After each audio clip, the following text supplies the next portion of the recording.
stiffed me and said they couldn't make it.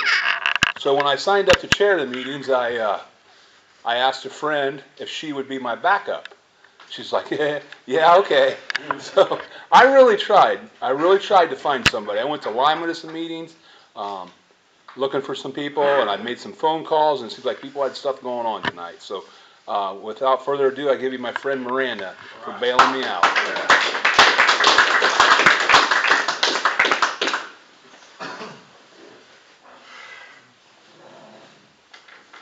Miranda, I'll call it. I thought it was a setup at first. I was like, yeah, he set me up for sure. Okay, so I just gave one not too long ago, so I'm gonna try to make it a little different, but so yeah, my sobriety date is April 16th, 2019, so just coming up on 5 years on Wednesday, or Tuesday. Yeah, somebody listened to that last one and said I was making a lot of noise with that. Sorry, I get anxious. But, okay, so, yeah, growing up, we were always a pretty close family. My mom and dad got divorced when I was in 2nd grade, and I don't really remember much about them being together. I know that I was really close to my dad. We've always had a really great relationship with my grandparents. They're like my second parents.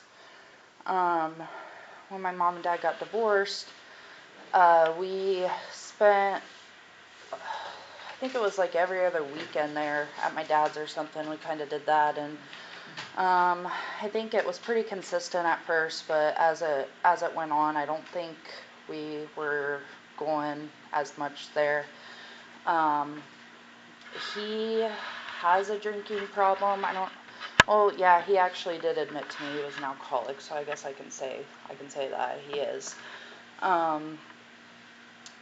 So yeah, he would miss things and, just everything that comes along with alcohol, and I think that had a lot to do with why my parents got divorced.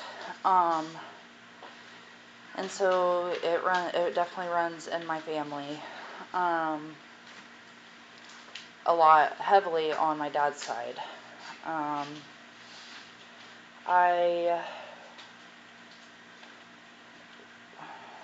So like my mom would work a bunch, like she'd work extra jobs and stuff and was working a lot, so we would always be with my grandparents, and I just remember having them in my life a lot. And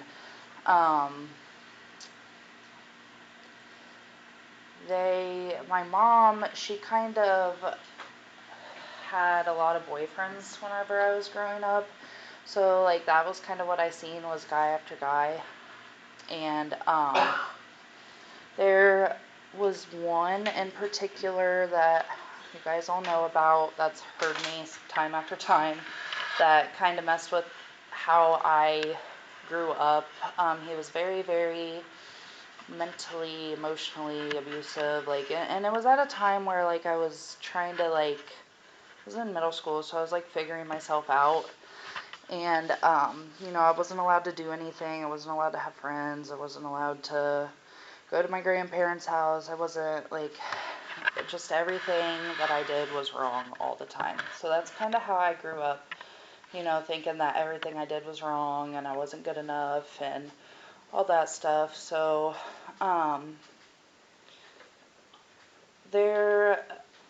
she finally got away from him, but, a lot went into that. But whenever I got into high school, I did really good at school. I didn't have a real problem making friends. But I guess you could say that I felt like I didn't fully fit in with people. I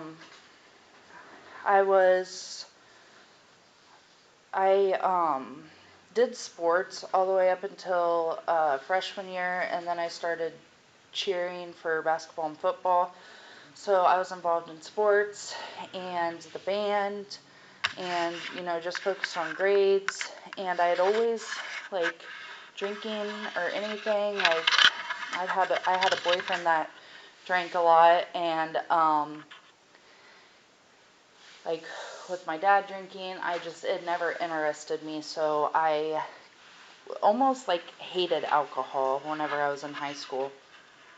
Um, so I had a friend from my childhood, and he was one of the people that I was really closest with whenever my mom was dating that one guy, because that was the only person that I was allowed to hang out with for whatever reason. He lived right up the road, so I'd be with him like almost every day. And whenever I was going into my senior year, um, he had passed away, and then it was 4 days after that I tried my first drug. So I used drugs before I even drank alcohol, and so I tried heroin for the first time after he died, and that is what set it into motion. Like I don't know, how it is today wasn't quite how it was back then. Like with all the programs you have learning about drugs and stuff, like obviously we learn about it, but I really thought that it was just um,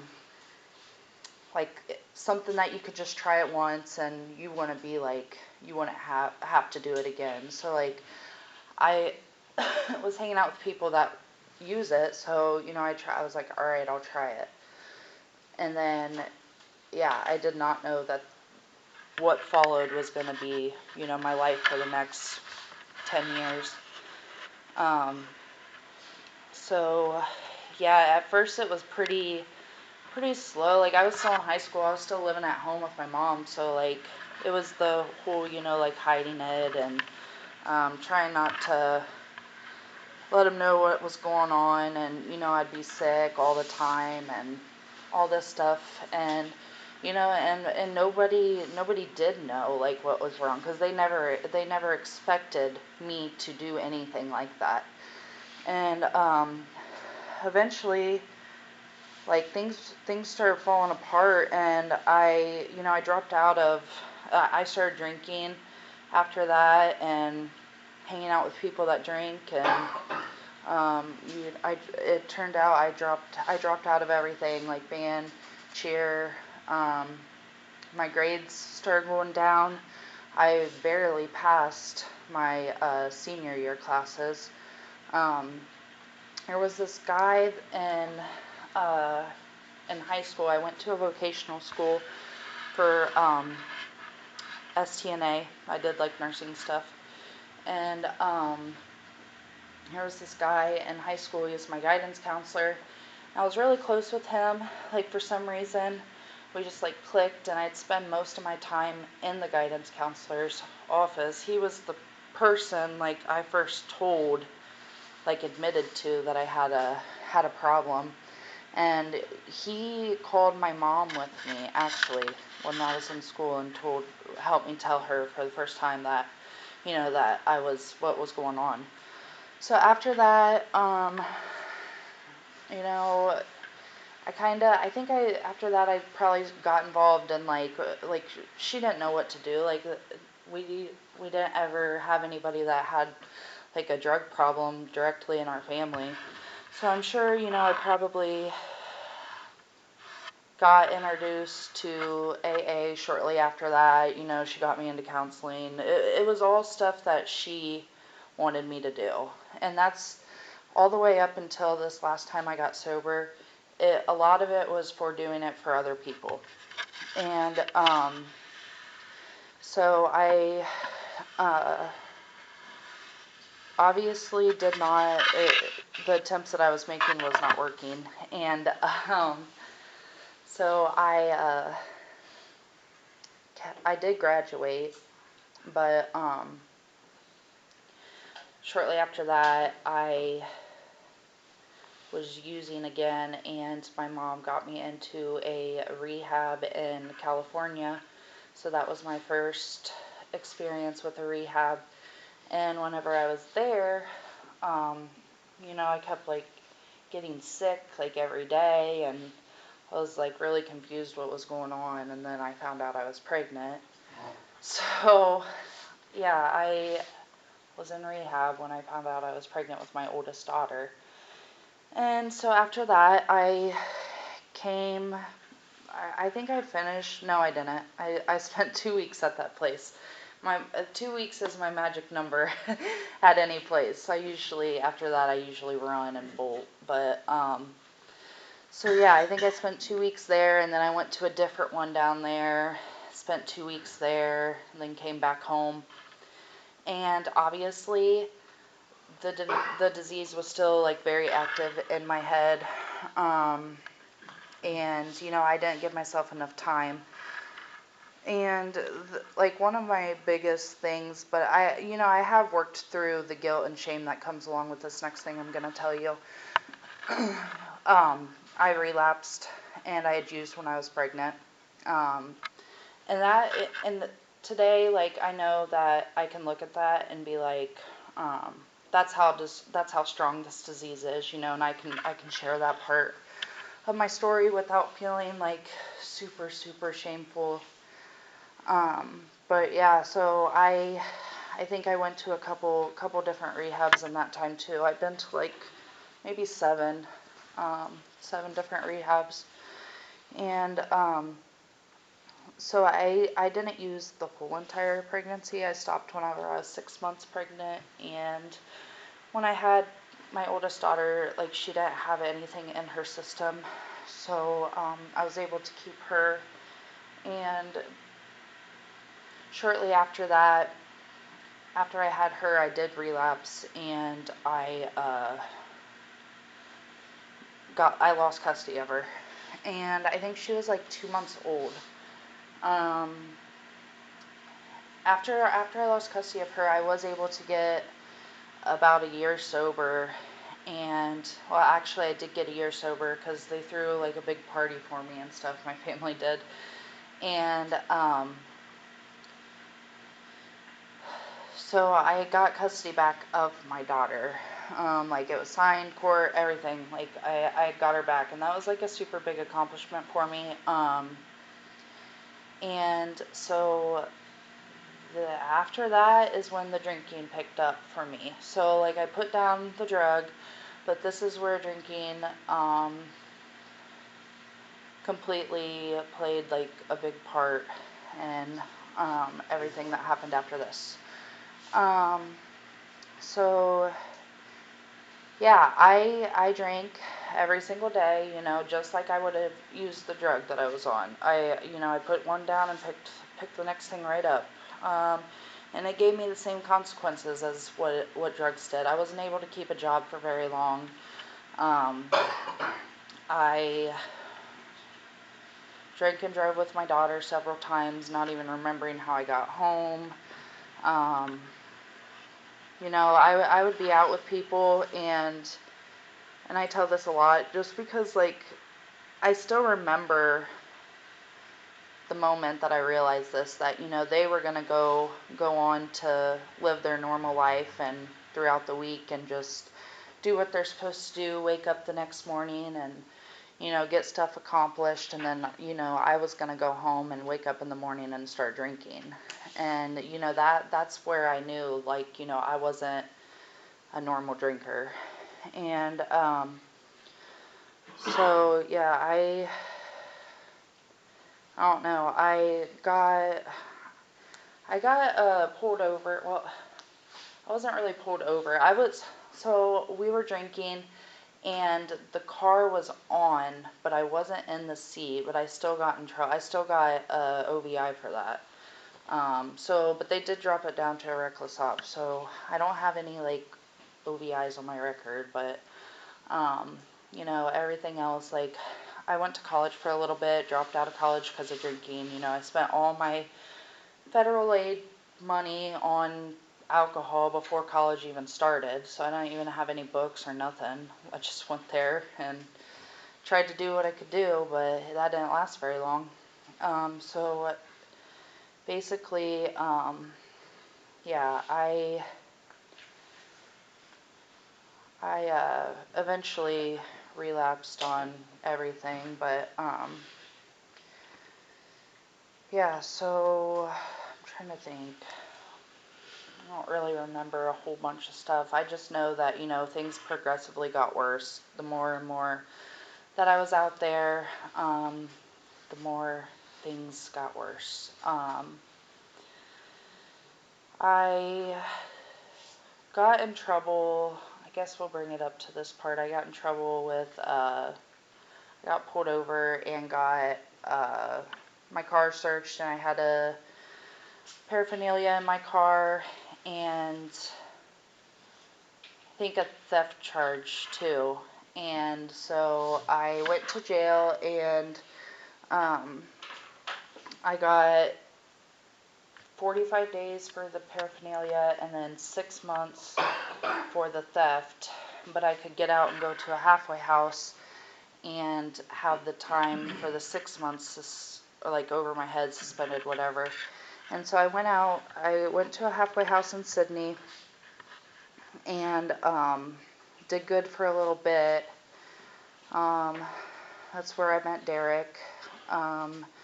So I was going to meetings and stuff, and I was sober, but Derek wasn't. And so yeah, one day he something happened, I don't know what, but he said he was going to go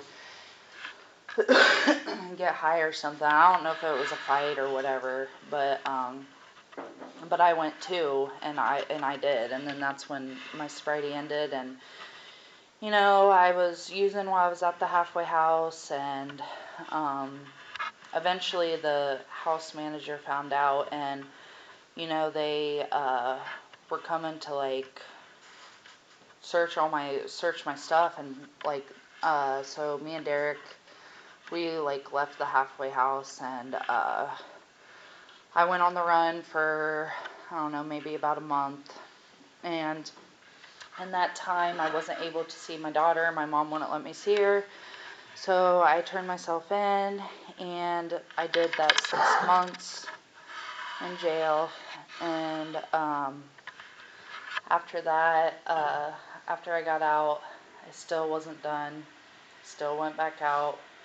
And it's just a vicious cycle all the way up until till my last day using. And I think, like I said before, in the past I always did it for other people, and this last time, I can't tell you what changed in me. I don't know how to explain it, but something did, and I was tired of living the way I was. I was in Toledo, so I came back home and stayed with a friend, or me and Derek came back to this area, stayed with a friend, and got back on our feet, and then found out I was pregnant with our son. And ever since then, that this starts my journey to where I'm at today. But the thing about that is I hadn't been going to meetings, like, I think it was the first 2 years that I was sober, I was not going to meetings. So yeah, I did that on complete, I don't know, not willpower, I guess, I don't know. But it was miserable. Like, it was still like I was out there using, so I had my son in January of 2020, and then a month after I had him, I got pregnant again. So then I had my daughter in December of 2020. So they're 11 months apart. And so I was dealing with postpartum, another pregnancy, all that stuff, on top of not going to meetings. So I was pretty miserable, and that's what brought me back into the rooms. So I came back, and I did everything that I was supposed to do right away. Like, I got a sponsor, and I started working the steps, and I started going to as many meetings as I could with having 2 newborns. That's been a real struggle. I'm thankful that I have family that understands this disease and understands the importance of going to meetings, because since I came back, they've really helped me out a lot with, watching the kids and making sure that recovery stays a priority in both me and Derek's lives. So yeah, I went to as many meetings as I could, and the biggest thing was, working with a sponsor, and I stress that a lot because it really, really changed how I did in this program. Before, I got a sponsor, but I didn't use them like I did this last time. So yeah, I started working the steps, and I struggled with the second and third step. Another thing that guy had me, that my mom was with, he had us like transform or whatever into Catholics. So like I completely rebelled against any form of religion at all. Like that was anything I associated with God or church or anything I had attached to him. And so step 2 and 3 took me forever. Like, and I'm such a perfectionist that like I did not want to complete it until I knew for sure that I had an understanding of a higher power. So, that one took a while, and some good things that I learned from doing that and doing it to the best of my ability was that some key things that I never did get in the past, and maybe that's why, I never clung on to the program before, because I didn't believe in what I had or in a higher power. But so the word willingness, I had my sponsor teach me about that, like that I didn't have to have it all figured out right away, and you know, just had somebody point out to the fact that the things that I've been through and that I'm still here today, it's there's a reason, and so that helped me a lot. And really just the fact that, when I went into that step, I really thought that I had to know exactly who I was praying to, what they looked like, and, it had to be like the church God, I thought it had to be all of that stuff, but it didn't. And that is, what helped me understand that step more. And so that's why I stress like getting a sponsor and somebody you're close with, because I don't know, I just got lucky with mine, and we were able to really connect and have a friendship. But so step 4 was step 4 wasn't really that bad for me. I had done one before in the past, and I did notice that when I was doing my second one, a lot of the things that I had written down the first time, even though I did go out and relapse, it did, relieve that resentment that I had, because I wrote it on that second one too, but I only wrote it because like I knew I wrote it on my last one, but I really didn't care anymore about it. Like it was so, I don't know. But yeah, the 4th step, it helped me a lot in seeing like the part that I play and a lot of the stuff, which I try to look at that. So it made me become aware of like the things that I have resentments for today. Like anytime I get mad, I'm always thinking to myself like, what part did I play in it? Like trying to look at that. Like it's just a lot of stuff that like I think of today as all AA related, like stuff that I hear in here, and I don't know. So there was something that I don't know if I've shared this yet, but so I was able to make an amends to my dad, because whenever I started using, he completely, like, cut me off. Like, I hadn't talked to him, um, forever, like, for, like, 6 years, 6 or 7 years. And, you know, I had a lot of resentment built up against him. And, that fourth step, that is what helped a lot. And there's that thing where it said, in the big book about, hold on, I have it written down because I have to use this on a lot of people, so I read this almost every single day.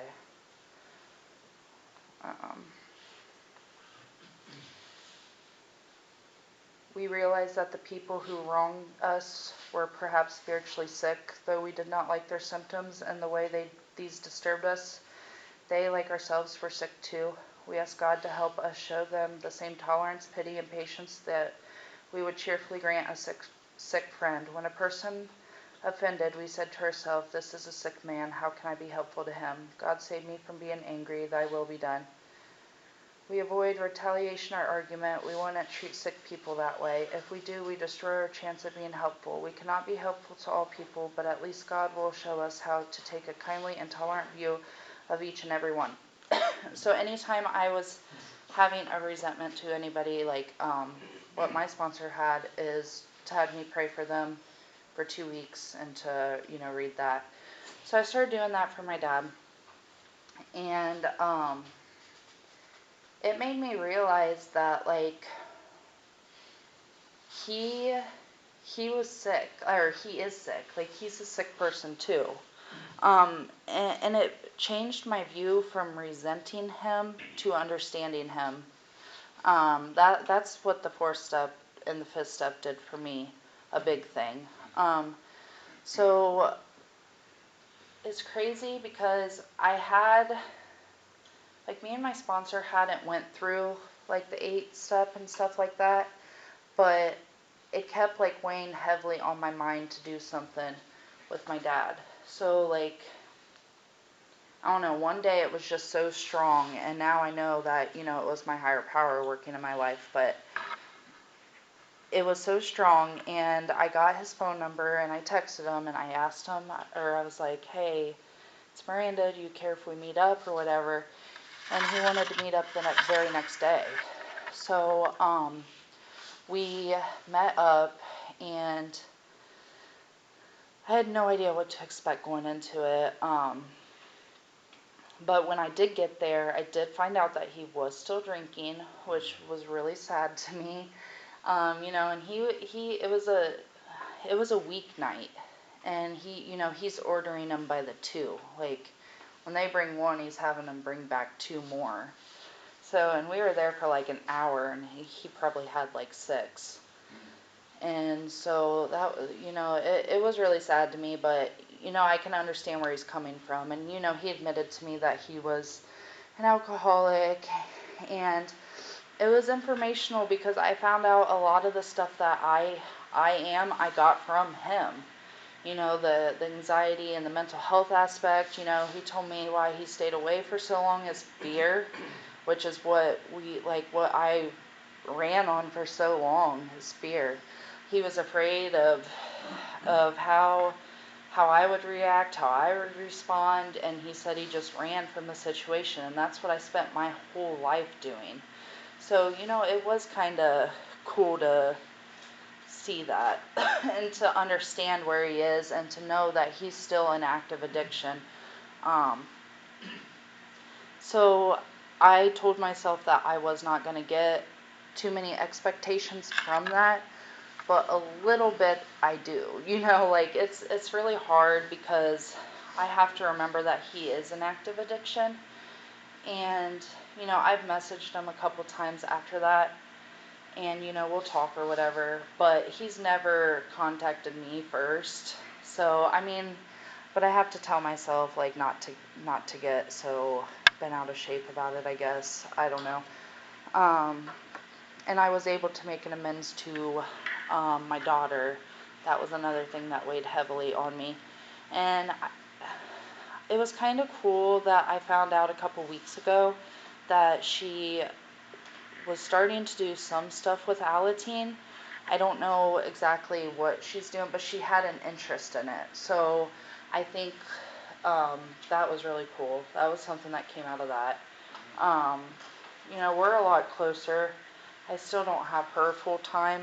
Um, she's been with my mom and Kevin for 6 years or something. So I mean, that's where her home is. That's where she's comfortable at right now. And maybe someday it'll happen. I told her when my amends that, my house is always open. I'm not going to force you to come here. But if you ever feel like you want to, we want you. So, I don't know. Things are, life is so much different than what it was. So, I don't know. I mean, I've been at the same job almost 3 years now. I pay all my bills. Things are. I know that if I have bad days, I don't have to go out and drink over it. Like, the thought don't even come to my mind. Like, that obsession has been lifted for me. Um, I have a bad day. I have such a good support system. I can call my sponsor at any time. I know that bad days pass, and that I've been through enough. Like when Derek was in prison, like I think that was something that needed to happen because it made me lean on a higher power a lot more. Because I went through a lot of mental struggles, financial struggles, and I still always came out okay. So like that strengthened that a lot. I know that no matter what happens, as long as I'm doing the right thing, I'll be okay. And that was something that I learned when he was gone. Um, my kids, I get to be involved in all three of their lives, but I've been sober for Cash and Andy's whole life, so that's something that I really, really hold dear because I love being a mom. Um, getting to do the stuff that I never did with Kinsley, and um, just having them, getting them ready, and I'm their favorite person, and all that stuff is just really cool to me. And I never would have been able to do it if it wasn't for me coming back to the program and giving it an honest try. And we pretty much surround ourselves around AA. Like, we go to meetings as much as we can. The kids are in a lot of after school activities right now, so we've had to switch up meetings, and so that really sucked. But they get to do. We're able to give them this opportunity. We both work, and it's a lot of extra money, but it's stuff that makes them happy. And recently, like I had struggled with a lot of depression, and um, there was a reading in the Daily Reflections, something about focusing too much on material things, and so I noticed that I was doing that. So I kind of, like I would get to work, and before I would like read the big book or something, or when I first got into sobriety, and then I started just scrolling on Facebook and listening to music. It turned into that. So now when I get to work, I'm going back through the big book and actually like doing paragraph by paragraph and like writing notes and doing all this stuff. And I've seen a big difference just in doing that. Um, focusing more on back on the program, and doing the fellowship stuff that we do, and um, yeah, AA gave me a lot of stuff. So I'm district or the GSR for this meeting, even though I'm bad at it. You're great. No, I'm not. I missed the last meeting 2 in a row. But yeah, I don't know. I try, and yeah, I don't know. I just love AA, and very, very grateful, and that is all I'm gonna say. Thank you.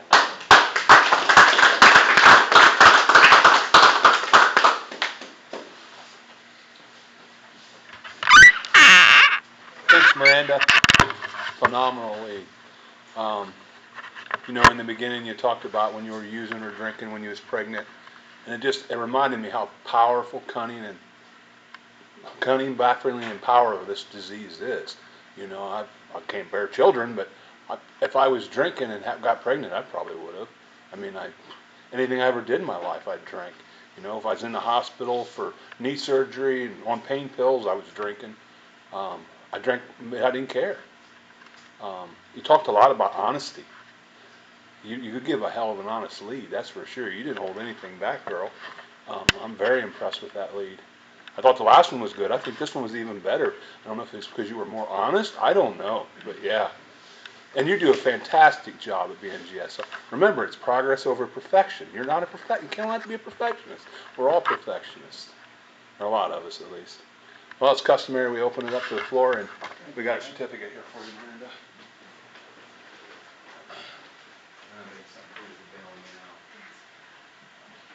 Here, an alcoholic. Here. That was good, Miranda.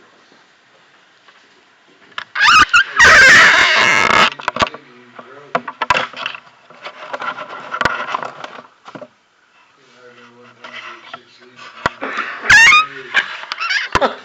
Let's go on. They asked me to do it, and I did it. That's why I did it, because I'm that damn important. You know what? I think I grew every lead. Every lead changes. It just shows if you're in AA, you're gonna survive.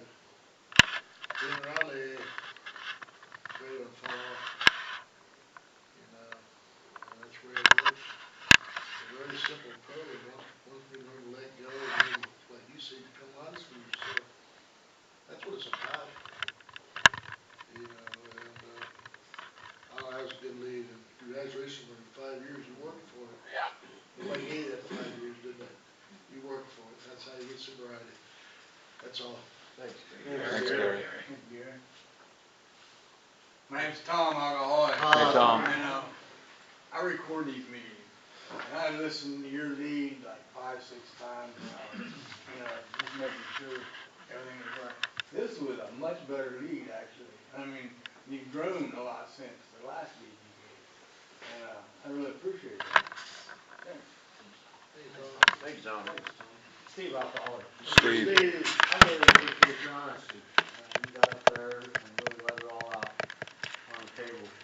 And I can certainly relate to some of the issues you talked about as far as the God issues and things like that. Because I became rebellious too.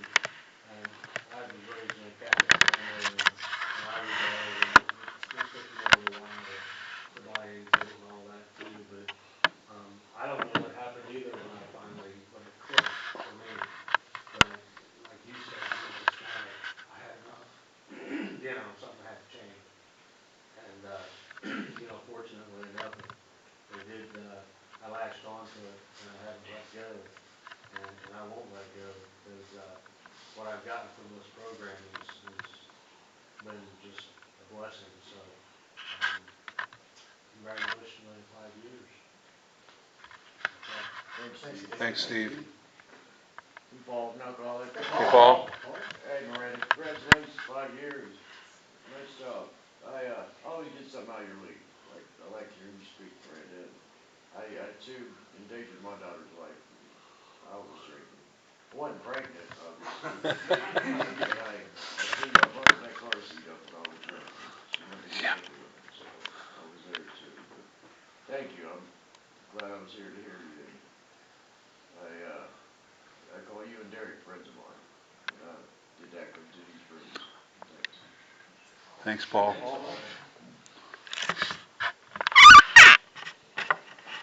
I'm Tony Alcoholic. Tony. Thanks for an honest lead. Really, you phenomenal. Keep it up. You're gonna be,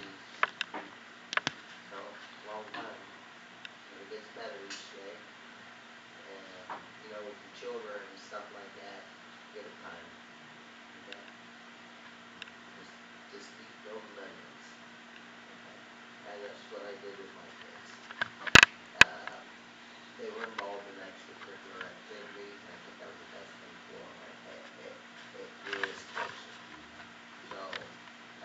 right track, right move, and I appreciate your lead. Thank you. Thanks, Tony. Thanks, sir. I'm Russ, Kevin. and I'm Rollick. Russ. Miranda, I think I was at the meeting before the we got your one-year token, and I think you had a leave that night, if I'm not mistaken. It was before COVID, and it was right after I came back in from going out, and I resented you at the time because you had a year and I had to start over. And it sucked, and I was so upset and pissed off. And now getting up here and hearing you give this lead now, I just celebrated 3 months again, and I'm so happy to hear, how you fought through everything you have to be where you're at today, and it gives me hope to know that I can get back to where I was, but I have to do it the right way this time. I'm not gonna try to do it the way I did before, because that just led me back to a relapse. But if I just keep moving forward every day, and get strength and hope from people like you, when you ever share a story, it's gonna make it a lot easier for me. Thank you very much for sharing. Thanks, Russ. Kevin, I'm now calling. Hey, Kevin. And, thanks, Miranda, congratulations on 5 years, that's pretty good, and I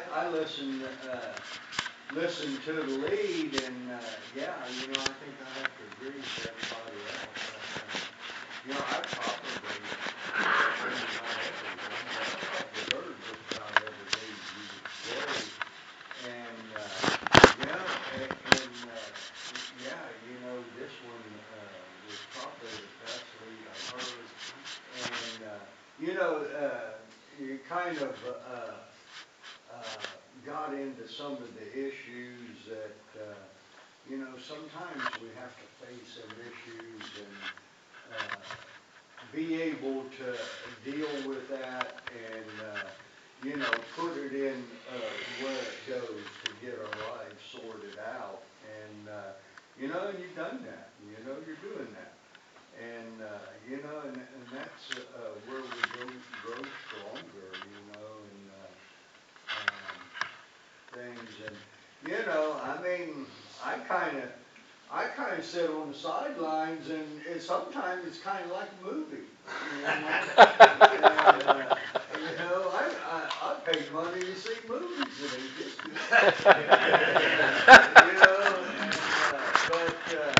good. The thing right now is what matters at the end of the day is that we're sober, and, everybody's safe, and everybody's healthy. And, that's what's important. And, so you just keep doing what you're doing, and, I believe things will continue to get better. And thank you. Thanks, Kevin. Chris Alcoholic. Chris. Yeah, there's a lot of experience, strength, and hope in that. You talked about a number of things that I've used as an excuse or thought I was different, and yet, you got through them, and you're getting through them, and you're staying sober. Mental health issues, anxiety, abuse, drug addiction, you know. And then I hear you, I put a lot of leads, I hear you talk about working the steps and genuinely, being with that, that third step. Not just taking what somebody else says you should do, but you just said, it's going to take me a while until you really, it was to thine own self be true, kind of thing. That's what I heard from you, is that I'm not just going to take it and move forward. That's a big step, that third one. I think is a big one for me. And I heard you take some time. I said, you know what, it's okay for me to take my time. She stayed sober 5 years. She took a while. It's okay. But I can tell when someone's worked steps and has emotional sobriety because it's not a drunk alcoholic there. You got some good recovery time. I'm very happy for you guys. You and Derek too. And your family, of course. So, thanks very much. I'll pass. Thanks, Chris. I'm Derek, and I'm an alcoholic. Hey, Derek. Unfortunately, for us, I think, I believe I had to go to prison to, change both of our, lives, for the good. It did, she had like 2 years sobriety when I went to prison, She wasn't going to meetings. I had just relapsed because I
Anybody else?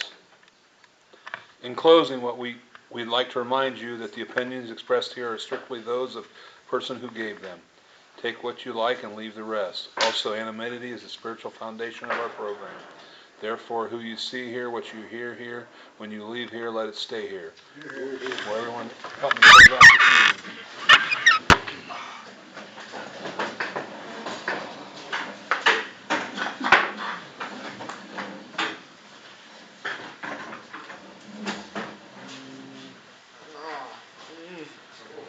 You all right?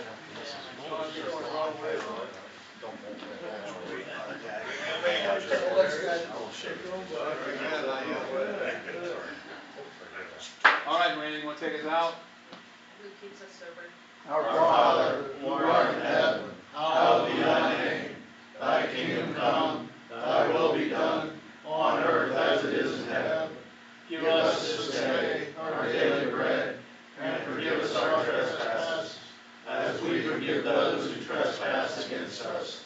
And lead us not into temptation, but deliver us from evil. For thine is the kingdom, the power, and the glory forever. Amen. Keep coming back, it works for your work.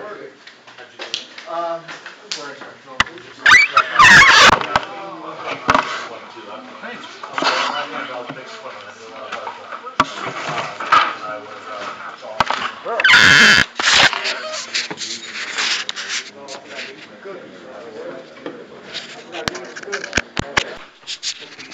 Took the night off. You've been there long enough to get a night off. You speak well. Cabin, they got me over in Indiana making cabins. Yeah, that's what I heard. Where's that at? Where's that? Right, Decatur, right there by the wall. Cookie jar. Oh, yeah, you don't run out of that? What? You know, builder. Cookie jar is. They built the houses on the one side, we're building cabinets on the other. They just started this cabinet thing. The lady that works at the ketchup factory went over there, the HR, she hired a bunch of people. How you doing? Hey, Charlie. Good opportunity to grow. Great, will you do the promises? They're building their houses, they're putting out 5 houses a day in 8 hours. Hey, Mark. They got 100 people working on it. They go down the line.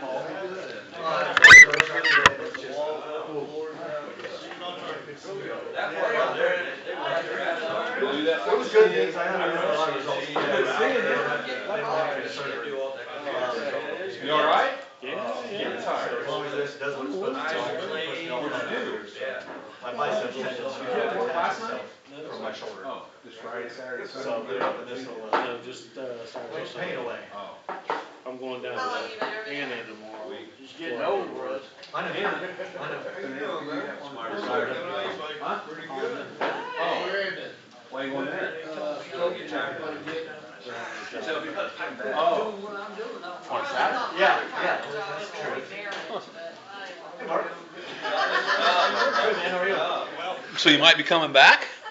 I'm just always looking, Brad. Always keeping my options open. They do, over on the other side, they got captivated. We're just making all the pieces. I'm doing okay where I'm at, but I just like to keep my options open. You own a Honda? Paul works there. Pretty much all, there's like. Where you put the cargo? About 10 I don't know that. couple of them parts and barrel them and, yeah, it's a hell of a operation. All automated. You get to go to Pro Center for a couple weeks? Down in Bell Fountain? Pro Center, where you do your training. Oh, I don't know. Dude, we went through the orientation the other day. I'm just checking it out. I'm not making any. The safety guy told us, like, 10 guys in a month. Do you know what they're hiring for? Hands, arms. Like 10 guys. There's maintenance. Maintenance, okay. Keep your finger off the trigger. So what they tell us, guys, is I talked to him yesterday. so they're busting their ass to get home, 12, 1 o'clock. Red Mountain, June second. They get the boys down there, they get home. Let's go right down there before 12 o'clock. Hey, Paul, what's your phone number? Yep, Kev, I got, I gave it to my you boss last when week. I was at Oh, his and I got apartment, it. Seven four had me in oh. the office, I and, don't, wait a minute. read me a new house the other week, and, worst I'd ever been talked to, man, and, I got out of that, meeting, and 877. Chrissy's husband Tyler included in the message, said, how well you like your job?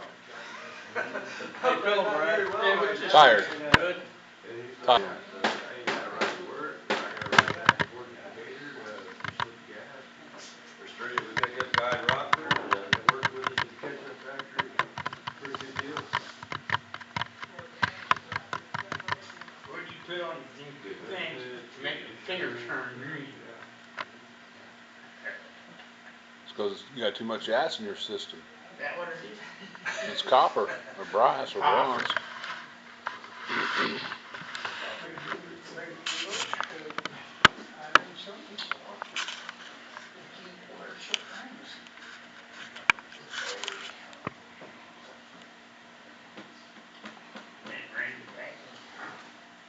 Brad, next week I won't be here, we'll, Are you getting a rain here today? Okay. I don't think make so. sure they announce that. Early winds and I Weather there, but Yeah. mucky come out and where you going? We got, I'm on the missionary class all all week. week, about 4 o'clock, and that's it. Committee for a class reunion. Well, you've been out here 70, out of school 70 years? 60. My 40, my 40th coming up. No more overtime, man. You get out and get home at 3 o'clock every So what'd you graduate, 64? Yeah. I looked up, had all How that many broken how out, many of like them all you that got? stuff, I think I you're thought, wow. 67, we lost quite a few. I asked a bird, the bird, I got a bird flying around the house. Graduated and five. I asked the other At day. 67. You on a Facebook page with that or not? Well, I know we lost. My class started a thing. I haven't seen it. Sure wasn't a match. I'll make it back, Brad, don't worry. They've had one for quite a few years or They whatever. like dark faces. Where's that at? Sometimes they post some classmates die on there, sometimes they don't. Or how, yeah, they won't be able to get a hold of you, how will they'll know where you're living? Maybe you want it that way. I've never been to one of mine. See if I get that. Leo. I must have to come out. Then I know, Old Brian skating out. like 90 Old Brian skating out. almost a third of them are dead from my Yeah, I didn't see him for a graduation. while. We had graduated. I didn't, I don't know. Did you? Yep. We only had 67. Well, they had one for our 30th. But Oh, yeah, probably the same thing, won't it? Dead. I think out of 300, I think not about 90 of them have died. Almost a third's dead. As long as you- Of your class? Wow.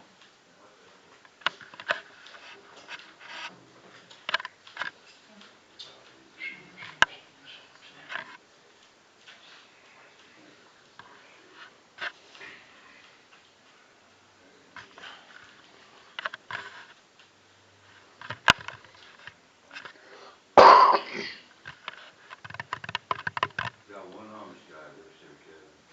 Oh, yeah. Grandpa took me over there for the interview, Monday, and he told me there was a bunch of them at one time that went over there and worked. And I think I knew there was only one. Younger guy. He's about the best worker they've had. He's like 30, he works his ass off. Yeah, they ain't afraid to work. The boys are putting them houses together over there, they get it, man, I'm telling you. They put them up fast. Yeah.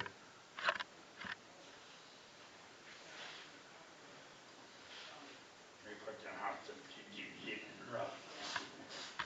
Yeah, we got all kinds of cranes and lifting shit here, and it's a hell of an operation.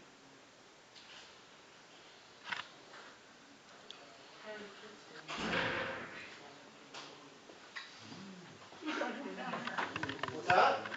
You want me to leave, Richard? Yeah, Richard, I've never picked on you a day in my life. Be careful. How's everybody doing? How you doing? Hey, Tony. Hello. Hey, Tony. Hello. Tony. Hello. Hi, Dan. How we doing? Hey, Tony. Hello. See you. Hey.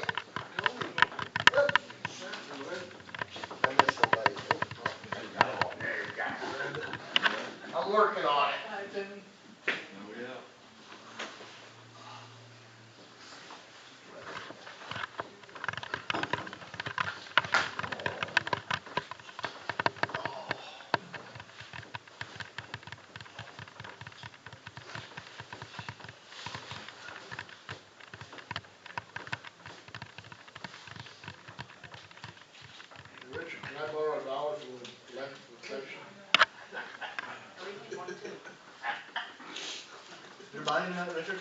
Huh? You buying tonight? Well, thanks, Richard. Did he hit the lottery or something? I think he did. Did he again? Yeah, we looking I think he's in the wrong fellowship. Looking pretty lucky. Thought I smelled mothballs when the coffin opened. Yeah. He still got his first communion money. I told you, this is lucky day. Must be my lucky day. Don't you, Richard? Huh? You still got your first communion money. And do that. Brought a Bible with it, right? Yeah. Yeah. Oh, we're late.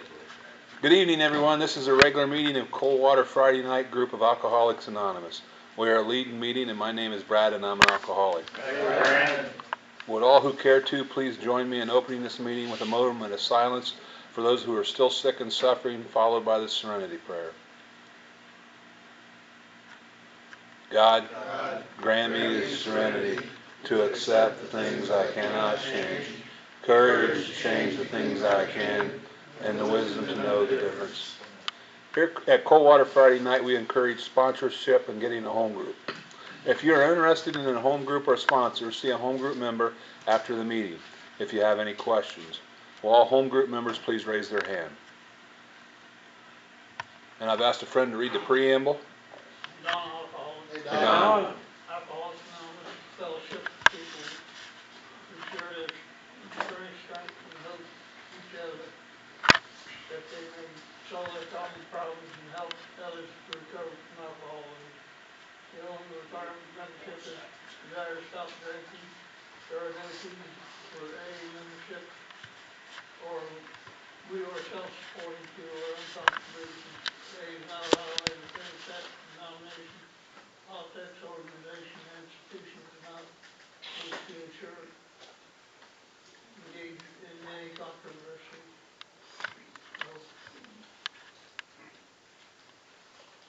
Endorse proposed causes. Our primary purpose is to stay sober and help other alcoholics survive.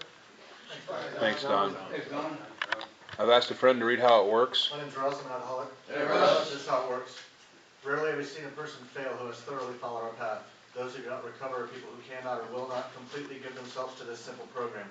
Usually men and women who are constitutionally incapable of being honest with themselves. There are such unfortunates. They are not at fault. They seem to have been born that way. They are naturally incapable of grasping and developing a manner of living which demands rigorous honesty. Their chances are less than average. There are those, too, who suffer from grave emotional and mental disorders, but many of them do recover if they have the capacity to be honest. Our stories disclose in a general way what we used to be like, what happened, and what we are like now.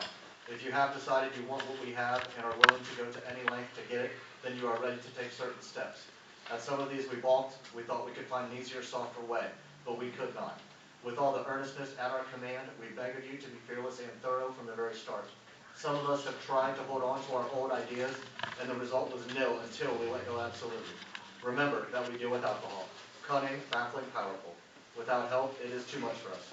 But there is one who has all power. That one is God. May you find him now. Half measures availed us nothing. We stood at the turning point. We asked his protection and care with complete abandon. Here are the steps we took, which are suggested as a program of recovery. 1. We admitted we were powerless over alcohol, that our lives had become unmanageable. 2. Came to believe that a power greater than ourselves could restore us to sanity. 3. Made a decision to turn our will and our lives over to the care of God as we understood him. 4. Made a searching and fearless moral inventory of ourselves. 5. Admitted to God, to ourselves, and to another human being the exact nature of our wrongs. 6. Were entirely ready to have God remove all these defects of character. 7. Humbly asked him to remove our shortcomings. 8. Made a list of all persons we had harmed and became willing to make amends to them all. 9. Made direct amends to such people wherever possible, except when to do so would injure them or others. 10. Continued to take personal inventory, and when we were wrong, promptly admitted it. 11. Sought through prayer and meditation to improve our conscious contact with God as we understand him, praying only for knowledge of his will for us and the power to carry that out. 12. Having had a spiritual awakening as a result of these steps, we tried to carry this message to alcoholics and to practice these principles in all our affairs. Many of us exclaimed, "What an order, I can't go through with it." Do not be discouraged. No one among us has been able to maintain anything like perfect adherence to these principles.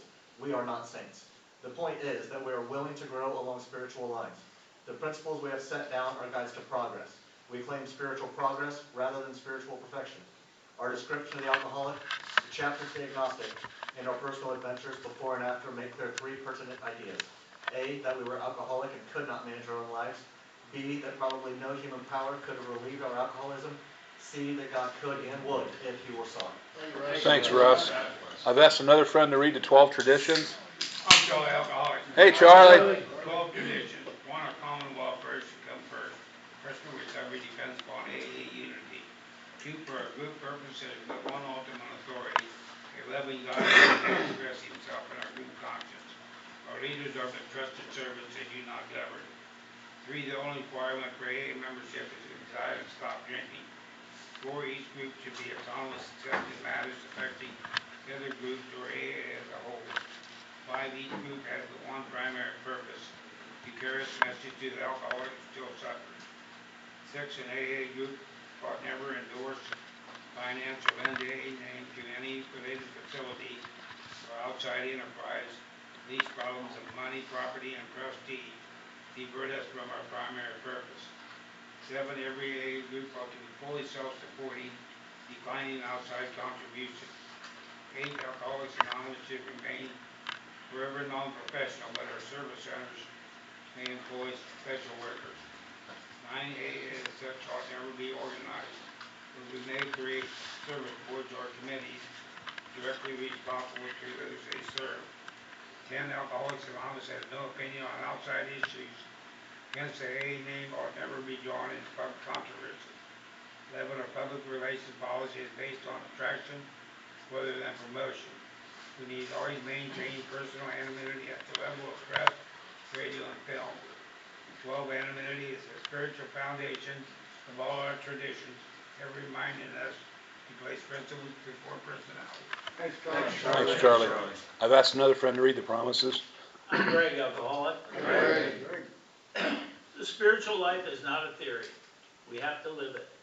Unless one's family expresses a desire to live upon spiritual principles, we think we ought not to urge them. We should not talk incessantly to them about spiritual matters. They will change in time. Our behavior will convince them more than our words. We must remember that 10 or 20 years of drunkenness would make a skeptic out of anyone. There may be some wrongs we can never fully right. We don't worry about them if we can honestly say to ourselves that we would right them if we could. Some people cannot be seen. We send them an honest letter, and there may be a valid reason for postponement in some cases. But we don't delay if it can be avoided. We should be sensible, tactful, considerate, and humble without being servile or scraping.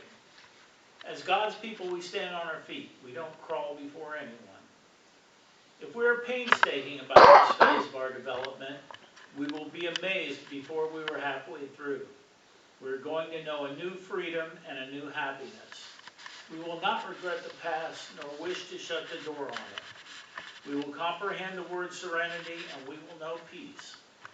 No matter how far down the scale we have gone, we will see how our experience can benefit others.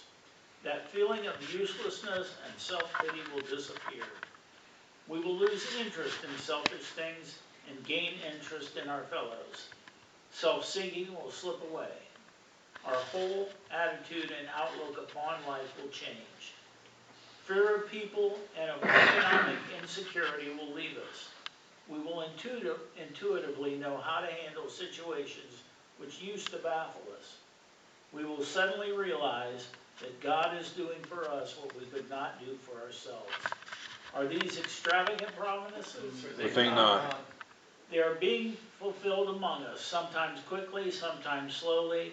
They will always materialize if we work for them. Thanks, Greg. I've asked another friend to read the daily reflections. Steve, alcoholic. Steve. Brothers in our defects. We recovered alcoholics are not so much brothers in virtue as we are brothers in our defects and in our common strivings to overcome them. And that's from As Bill Sees It, page 167. The identification that one alcoholic has with another is mysterious, spiritual, almost incomprehensible. But it is there.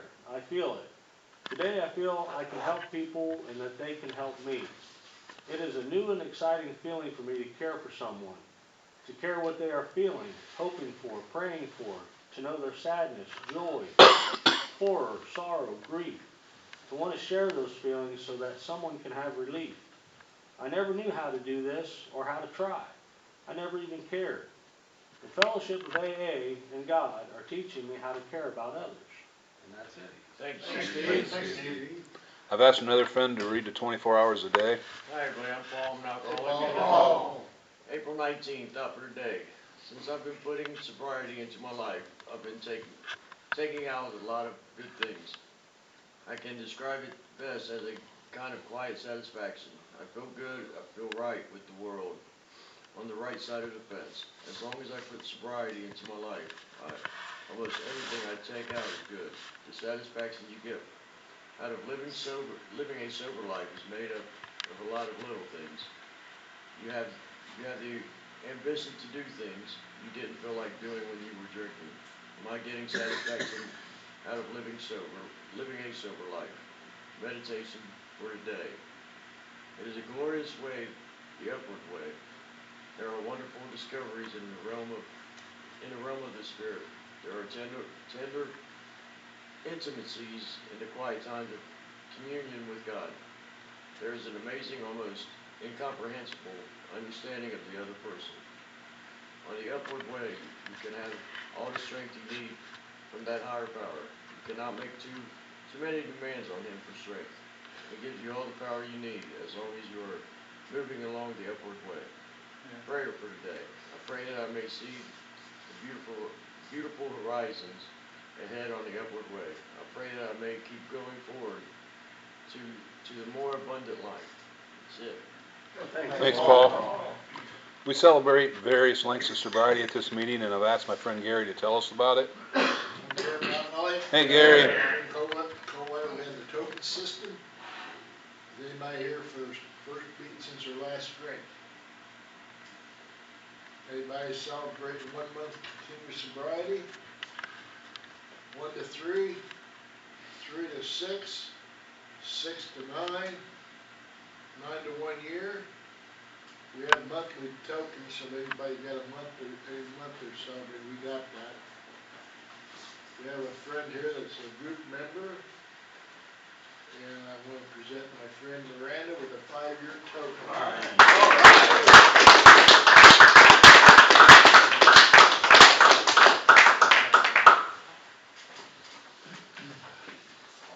Anybody else?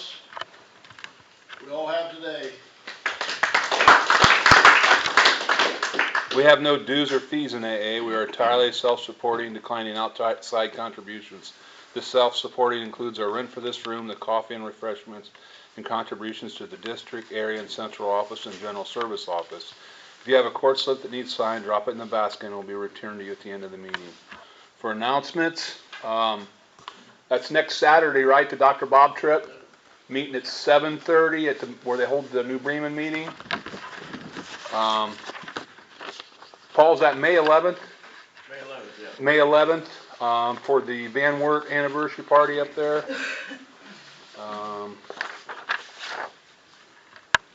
42nd Annual Northeast Indiana Convention and 79th Annual Banquet. AA and Al-Anon carry the message. May 10th through the 12th. Here's a registration.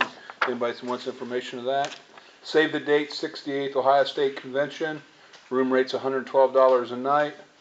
It's August 23rd through the 25th. And we have this, what do you call it? Band app, I guess it is. Yeah, I've got it. I can't even remember what it's called. If anybody's interested in signing up for that, we got that. Any announcements from the floor? I'm Gary, I'm alcoholic. Hey, Gary. This meeting will be moving permanently to the Father House building right straight north of us. Our first meeting will be there on June the 14th. That's where we were at before, right? That's what. That's the building here. Yeah, right. At the school. Yeah, downstairs where we were at before. Okay, tonight the person asked to talk